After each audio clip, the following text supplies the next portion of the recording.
বন্ধুরা, কেন মুসা আলাইহিস সালাম ফেরাউনকে জোরে থাপ্পড় দিলেন? মুসা আলাইহিস সালামের বয়স যখন 3 বছর, একদিন ফেরাউন তাকে কোলে নিয়ে খাওয়াচ্ছিলেন।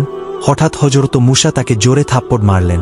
এটা দেখে ফেরাউন ভয় পেয়ে গেলেন এবং ভাবতে লাগলেন যে সম্ভবত এই শিশুটি আমার রাজ্যের অবসান ঘটাবে। ফেরাউন হযরত মুসাকে হত্যা করতে চেয়েছিল, কিন্তু তার স্ত্রী হযরত আসিয়া বলল যে এটি কেবল একটি ছোট শিশু, এর মধ্যে কেউ নেই। তারপর ফেরাউনকে সন্তুষ্ট করার জন্য আসিয়া একদিকে আগুন এবং অন্যদিকে সোনা ও মণি রাখলেন। তারপর তিনি বললেন, যদি এই শিশুটির জ্ঞান থাকে তবে সে সোনারত্নগুলির দিকে হাত বাড়িয়ে দেবে, এবং যদি জ্ঞান না থাকে তবে সে আগুনের দিকে হাত বাড়িয়ে দেবে।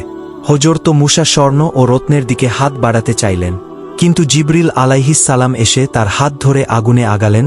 তারপর মুসা আলাইহিস সালাম সেখান থেকে একটি কয়লা তুলে তার মুখে দিলেন। এতে ফেরাউন নিশ্চিত হয়ে গেল যে এই শিশুটি তার রাজ্য ধ্বংস করবে না। বন্ধুরা, ভিডিওটি ভালো লাগলে লাইক ও সাবস্ক্রাইব করে দেবেন।